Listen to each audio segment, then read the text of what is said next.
Hello student, welcome to YouTube channel commerce ओशेंसी। आज की क्लास में कवर करेंगे हम ऑब्जेक्टिव्स ऑफ अकाउंटिंग, यानी कि अकाउंटिंग क्या ऑब्जेक्टिव है, अकाउंटिंग किस उद्देश्य से जो की जाती है। इसे लास्ट क्लास में हमने कवर किया था कि मीनिंग क्या अकाउंटिंग का और उसकी करैक्टरिस्टिक्स क्या है। अगर अभी तक आपने लास्ट क्लास नहीं देखी, देखिए ताकि आपके स्टडी में कंसिस्टेंसी बनी रहे। अगर अभी तक आपने मेरे यूट्यूब चैनल कॉमर्स ओशेंसी को सब्सक्राइब नहीं किया, सब्सक्राइब कीजिए और बेल आइकन जरूर प्रेस कीजिए ताकि जब भी मैं वीडियोस अपलोड करूं सबसे पहले नोटिफिकेशन आपके पास जाए, आप वीडियोस को सबसे पहले देखें और आपकी स्टडी बूस्ट अप हो। अकाउंटिंग का मीनिंग क्या होता है कि जब भी किसी वर्ड के पीछे ING या फिर ES लग जाता है तो वो प्रोसेस बन जाती है। तो यहाँ पे अकाउंटिंग के एक प्रोसेस होती है। किस चीज़ का प्रोसेस होता है कि ट्रांजेक्शन्स को सबसे पहले रिकॉर्ड किया जाता है। रिकॉर्ड का मतलब क्या होता है कि जर्नल्स प्रिपेयर की जाती हैं, फिर उसके बाद लेजर्स जिसे हम समराइजिंग बोलते हैं, समराइज किया जाता है। समराइज करने के बाद क्या होता है कि ट्रायल बैलेंस प्रिपेयर किया जाता है। उसके बाद फाइनल अकाउंट प्रिपेयर करके जिसमें बैलेंस शीट और प्रॉफिट एंड लॉस अकाउंट को शामिल किया जाता है। तो फिर जो हमारे रिजल्ट्स होते हैं वो इंटरप्रेट किए जाते हैं। इंटरप्रेट करने का मतलब क्या है कि प्रॉफिट एंड लॉस अकाउंट से पता चल जाता है कि नेट प्रॉफिट कितना है, नेट लॉस कितना है। बैलेंस शीट से फाइनेंशियल पोजीशन जो पता चल जाती है। तो इस तरीके से फिर जो इंटरेस्टेड पार्टीज होते हैं उनको कम्युनिकेट कर दिया जाता है। जिन जिन लोगों को नॉलेज की जरूरत होती है कि क्या इंफॉर्मेशन है कंपनी के रिगार्डिंग, तो उनके साथ कम्युनिकेट कर दी जाती है कि क्या पोजीशन है कंपनी की, ताकि वो अपने डिसीजन मेकिंग है जो आसानी से कर पाएं। तो आज इसका ऑब्जेक्टिव आता है कि इस उद्देश्य से जो ये अकाउंटिंग की जाती है, सबसे पहला आता है to keep systematic code of business transactions. कि जो अकाउंटिंग की जाती है, अकाउंटिंग के अंदर क्या होता है कि जो इसका मेन ऑब्जेक्ट होता है वो कंप्लीट रिकॉर्ड रखना होता है। यानी कि जितनी भी ट्रांजेक्शंस बिजनेस के अंदर की जाती हैं, हर एक बिजनेस ट्रांजेक्शंस का जो प्रॉपर तरीके से जो रिकॉर्ड किया जाता है, स्पेसिफाइड रूल्स को बेस मान के जो रिकॉर्ड करेंगे, रूल्स के ऊपर बेस्ड होती है अकाउंटिंग जो होती है। तो इस कारण से जो हम इसको जब सिस्टमेटिक रिकॉर्ड प्रिपेयर करते हैं बिजनेस ट्रांजेक्शन्स का, तो जिससे हम अपने ऑब्जेक्टिव्स को जो अचीव कर पाते हैं, प्रॉपर तरीके से जो इन्फॉर्मेशन चाहिए होती है उसको हम अचीव कर पाते हैं। Complete record of business transactions help avoid the possibility of omission and fraud. जब कंप्लीट रिकॉर्ड रखा जाएगा हर एक बिजनेस ट्रांजेक्शन का, तो इससे जो पॉसिबिलिटी होती है, ओमिशन होता है भूल जाना, फ्रॉड होता है कि जैसे धोखाधड़ी का जो चांसेस होते हैं वो क्या होते हैं, कम हो जाते हैं। For this purpose all the business transactions are first of all record in journal. सबसे पहले जो बिजनेस ट्रांजेक्शंस होती हैं उनको रिकॉर्ड किया जाता है जर्नल्स के अंदर। अगर छोटा बिजनेस है तो जर्नल्स इनफ रहेंगी, लेकिन अगर बिजनेस का साइज बढ़ा तो उसे सब्सिडरी बुक्स जो प्रिपेयर करनी पड़ती हैं। सब्सिडरी बुक बनाने के बाद उसको लेजर्स अकाउंट में जो पोस्ट कर दिया जाता है। लेजर्स में क्या होता है कि जो ट्रांजेक्शंस होती है सिमिलर नेचर की, उसको एक अकाउंट के अंदर पोस्ट कर दिया जाता है जिसे हम लेजर बोलते हैं। तो लेजर्स प्रिपेयर की जाती है जो जर्नल्स होते हैं, सब्सिडी बुक होती हैं, उसके बेस पे।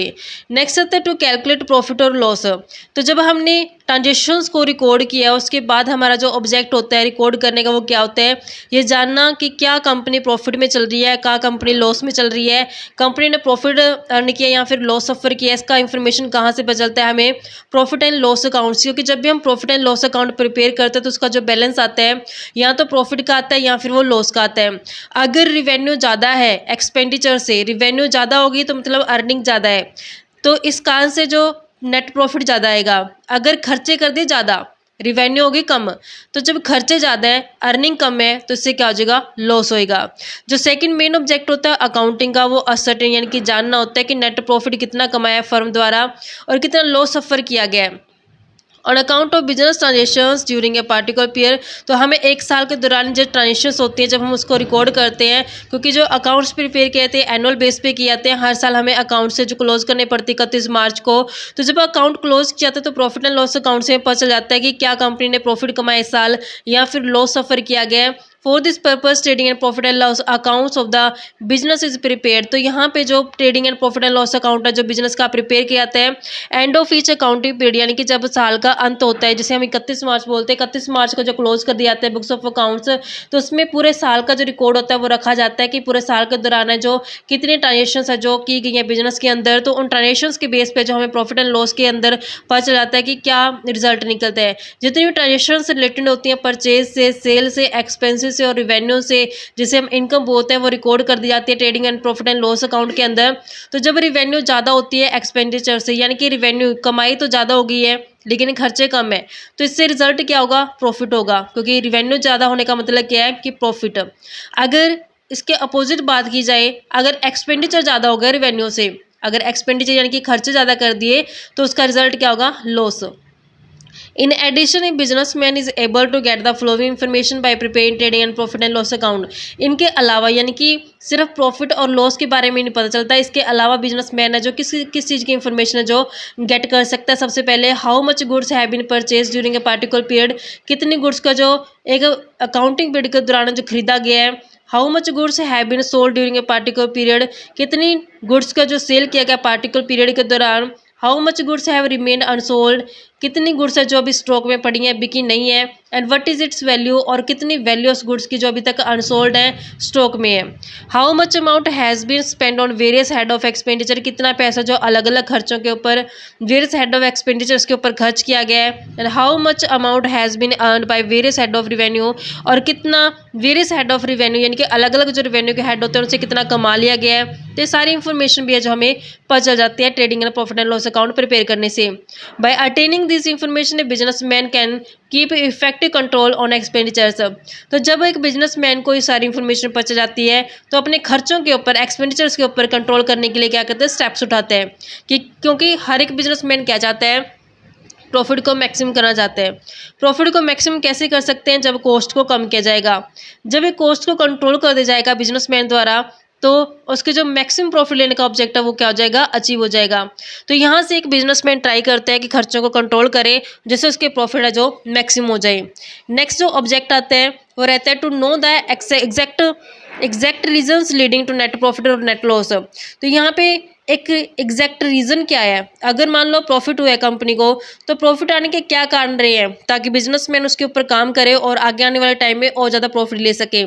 अगर लॉस आया है तो लॉस आने का क्या रीज़न रहा है, क्या खर्चे बढ़ गए हैं, क्या बेफालतू में खर्च किया गया है, क्या महंगाई हो गई है, क्या रीज़न क्या है नेट लॉस आने के। तो रीजंस के ऊपर है जो काम करेगा, नेट लॉस आने का मेन कारण क्या है उसको पकड़ेगा बिजनेसमैन और उस रीज़न के ऊपर काम करेगा जिससे लॉस से क्या कर सके, आने वाले टाइम में बचा जा सके। नेक्स्ट आता है to ascertain the financial position of the business. जो फाइनेंशियल पोजीशन होती है बिजनेस की वो पता चल जाती है अगर प्रॉपर तरीके से जो रिकॉर्ड प्रिपेयर करके चलता है एक बिजनेसमैन। एक बिजनेसमैन जो होता है वो जानना चाहता है कि प्रॉफिट और लॉस कितना है बिजनेस में, सिर्फ इतना सफिशिएंट नहीं है उसके लिए कि उसको पता चल गया कि प्रॉफिट हो रहा है, इनफ नहीं है, उसको पता चल गया कि लॉस हो रहा है, इनफ नहीं है। जो बिजनेसमैन होता है वो जानना चाहता है कि फाइनेंशियल हेल्थ क्या है बिजनेस की। इस पर्पज़ के लिए after preparing the profit and loss account A statement is called balance sheet is prepare. तो यहाँ पे फाइनेंशियल पोजीशन जो होती है एक बिजनेसमैन को किससे पता चलती है, बैलेंस शीट बनाने से।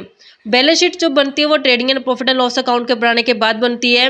तो जब उसने प्रॉफिट एंड लॉस अकाउंट बनाया तो यहाँ से उसको सिर्फ इतना पता चला है कि प्रॉफिट हो रहे हैं या फिर लॉस हो रहे हैं। जब इसको फाइनेंशियल पोजीशन जाननी है बिजनेसमैन को तो उसके लिए क्या बनाना पड़ेगा, उसको बैलेंस शीट बनानी पड़ेगी। बैलेंस शीट बना करके क्या किया जाएगा, विच शोज द असेट। तो यहाँ पे बैलेंस शीट के अंदर क्या आती हैं, असेट्स और लायबिलिटी आती हैं। जब एक बिजनेसमैन बैलेंस शीट प्रिपेयर करेगा उसको पता चल जाएगा कितनी असेट्स हैं और कितनी असेट्स की वैल्यू है one hand and the liability and capital on the other hand. समझते इस कंसेप्ट को।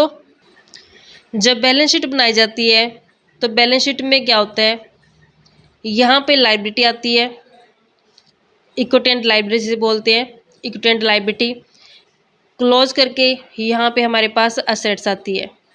ये वर्टिकल फॉर्म है जो न्यू है। तो यहाँ पे असेट्स में टोटल असेट्स आ जाती है जिसमें फिक्स्ड असेट्स, करंट असेट्स सभी लेके चलते हैं, टोटल असेट्स आ जाती हैं। जब इक्विटी एंड लायबिलिटी की बात आती है तो यहाँ पे हम लेके चलते हैं जो कैपिटल होती है और जो लायबिलिटी होती है। कैपिटल के अंदर है जो वो पैसा आ जाता है जो इक्विटी शेयर से लिया होता है, प्रेफरेंस शेयर से लिया होता है। लायबिलिटी के अंदर आउटसाइड पार्टीज़ को जो पैसा पे करना होता है वो सारा शामिल किया जाता है। तो यहाँ पे जब बैलेंस शीट प्रिपेयर की जाती है तो एक बिजनेसमैन को पता चल जाता है कितनी असेट्स है उसके पास और उन असेट्स की वैल्यू क्या है, यानी कि इनका अमाउंट कितना है। दूसरी तरफ उसे पता चल जाता है कि उसकी लायबिलिटी कितनी है और कैपिटल कितनी है बिजनेस के अंदर। जैसा कि यहाँ पे लिखा है, कहता है बैलेंस शीट के अंदर क्या पता चलता है बिजनेसमैन को, असेट्स पता चलती है एक तरफ, दूसरी तरफ लायबिलिटी और कैपिटल कितनी है पता चल जाती है बैलेंस शीट बनाने से बिजनेसमैन को। A balance sheet is actually screen picture. Balance sheet क्या होता है, एक स्क्रीन पिक्चर होती है फाइनेंशियल पोजीशन की, जो बिजनेस की फाइनेंशियल पोजीशन का जो डिपिक्ट करके चलती है। एट वन ग्लैंस अगर एक ही नज़र में अगर हम बात करें तो बैलेंस शीट से हमें क्या क्या इन्फॉर्मेशन पता चलती है, how much the business has to recover from debtor, यानी कि डेटर्स वो पर्सन होते हैं जिनको कंपनी ने उधार पे माल बेचा होता है। जब कंपनी क्रेडिट सेल करती है, क्रेडिट सेल करने से डेटर्स अराइज हो जाते हैं, तो डेटर से पैसा लेना होता है कंपनी को। तो यहाँ पे कितना पैसा रिकवर होगा डेटर से, किससे पता चलेगा? बैलेंस शीट से, क्योंकि डेटर्स हम कहाँ दिखाते हैं? बैलेंस शीट के असेट साइड दिखाते हैं। How much the business has to pay to creditors, creditors होते हैं जिनको पैसा देना है, ये कंपनी के लिए लायबिलिटी होती है। जब कंपनी क्रेडिट परचेज करती है, जैसे वो उधार पे कच्चा माल खरीद के लेके आती है, तो जिससे क्रेडिटर्स अराइज हो जाते हैं बिजनेस के, जिस कारण से जो यहाँ पे बैलेंस शीट बनाने से पता चल जाता है कि कंपनी को कितना पैसा जो देना है क्रेडिटर्स को। How much the business has in the form, तो बिजनेस को पता चल जाता है कि इस फॉर्म में कैश इन हैंड है, यानी कि उसके हाथ में कितना पैसा भी है, कितना बैंक के अंदर पड़ा है, कितना क्लोजिंग स्टॉक है और कितने फिक्स्ड असेट्स है। तो ये सारे क्वेश्चंस के आंसर कहाँ से पता चलता है बिजनेसमैन को? बैलेंस शीट बनाने से। नेक्स्ट जो ऑब्जेक्टिव रहता है अकाउंटिंग का, to ascertain the progress of the business from year to year, यानी कि साल पर साल उसको कितनी प्रोग्रेस हो रही है बिजनेस के अंदर, ये पता चल जाती है अगर हर साल प्रॉपर तरीके से अकाउंट्स मेंटेन किए गए हैं एक बिजनेसमैन द्वारा। To prevent and detect errors and fraud, अगर कुछ एरर्स होते हैं, गलतियां हो जाती हैं, कुछ धोखाधड़ी हो जाती है, तो उसको डिटेक्ट कर सकते हैं और उसको रोक सकते हैं प्रॉपर तरीके से रिकॉर्ड्स को मेंटेन करके। To provide information to various parties, बहुत सारी पार्टीज जुड़ी होती हैं बिजनेसमैन के मतलब बिजनेस से, जैसे इन्वेस्टर हो गया, ऑनर हो गया, क्रेडिटर्स हो गया, बैंक्स हो गए, एम्प्लॉय, गवर्नमेंट वगैरह। तो ये सारे जानना चाहते हैं कि बिजनेस की पोजीशन क्या है, क्या कंपनी प्रॉफिट में चल रही है, लॉस में चल रही है, फाइनेंशियल पोजीशन क्या है, ये सारी इन्फॉर्मेशन चाहिए होती है इन पार्टीज को, ताकि इस इन्फॉर्मेशन के बेस पे क्या कर सके, आगे फैसला ले सके। तो ये सारी इन्फॉर्मेशन कब पता चलेगी? जब प्रॉपर तरीके से जो अकाउंट को मेंटेन किया जाएगा, रिकॉर्ड्स प्रॉपर तरीके से मेंटेन किए जाएंगे। तो यहाँ पे इंफॉर्मेशन जो वेरियस पार्टीज को जब प्रोवाइड की जाती है, जैसे ऑनर्स हो गया, इन्वेस्टर्स हो गया, यहाँ पे ओनर्स को क्यों ज़रूरत होती है जानने के लिए कि पोजीशन क्या है, बिजनेस की एग्जैक्ट पोजीशन क्या है, ताकि वो जान सके क्या वो फ़ायदे में चल रहा है या फिर नुकसान में चल रहा है। इन्वेस्टर्स जो होते हैं, जिन्होंने पैसा लगाया होता है बिजनेस के अंदर, शेयर्स के अंदर पैसा लगाया होता है, तो वो जान जाते हैं बिजनेस की पोजीशन से कि कितना उनको इस बार डिविडेंड मिलेगा, आने वाले टाइम में क्या उसको और इन्वेस्टमेंट करनी चाहिए कंपनी के अंदर या नहीं करनी चाहिए। क्रेडिटर्स होते हैं जिन्होंने उधार पे माल बेचा होता है कंपनी को, यानी कि जब कंपनी क्रेडिट परचेज करते तो क्रेडिटर्स अराइज हो जाते हैं, जिससे क्रेडिटर्स को पता चल जाएगा फाइनेंशियल रिकॉर्ड की हेल्प से कि क्या आगे आने वाले टाइम में क्रेडिट पे, उधार पे यानी कि माल बेचना चाहिए या नहीं देना चाहिए कंपनी को, तो पता चल जाएगा। बैंक्स जो होती हैं, बैंकों से उधार लेती है जब कंपनी, तो बैंकों को इसलिए जानने की ज़रूरत होती है फाइनेंशियल पोजीशन कंपनी की, क्या आने वाले टाइम में बैंकें उधार दें कंपनी को या ना दें, अगर दें तो कितना दें। जो एम्प्लॉयज़ होते हैं उनको इसलिए जानने की ज़रूरत होती है ताकि उनको पता चल जाए कि उनको कितना इस बार सैलरी मिलेगा, बोनस मिलेगा, क्या इंक्रीमेंट हो सकता है, क्या उनका यानी कि प्रमोशन वगैरह हो सकता है सैलरी में या नहीं। तो इस तरीके से वो सारी इन्फॉर्मेशन गेट करने की कोशिश करते हैं। गवर्नमेंट अथॉरिटी इसलिए जानना चाहते हैं ताकि उसको टैक्सेशन में जो वो प्लानिंग कर सके गवर्नमेंट। तो इस तरीके से जो ये सारी पार्टीज़ होती है बिजनेस के साथ जुड़ी होती हैं, जिनके लिए इन्फॉर्मेशन जानना बिजनेस के रिगार्डिंग बहुत ज़रूरी होता है। तो जो इन्फॉर्मेशन होती है तभी प्रॉपर तरीके से मेंटेन अगर किए गए होंगे, रिकॉर्ड्स अकाउंट प्रिपेयर किए होंगे, तभी है जब प्रॉपर इन्फॉर्मेशन जो प्रोवाइड हो पाएगी एक सभी पार्टीज़ को, जिससे उनका जो ऑब्जेक्टिव वो पूरा हो जाएगा। आगे वो डिसीजन ले पाएंगे, जुडिशियल डिसीजन ले पाएंगे बिजनेस एंटिटी के रिगार्डिंग। तो यहाँ पे प्रॉपर तरीके से अकाउंट मेंटेन करने के कारण ये जो सारी इन्फॉर्मेशन अचीव हो पाएगी। इस तरीके से हमारे पास ये ऑब्जेक्टिव थे। आई होप कि आपको क्लियर हो गए होंगे। नेक्स्ट क्लास में कवर करेंगे फंक्शंस के अकाउंटिंग के।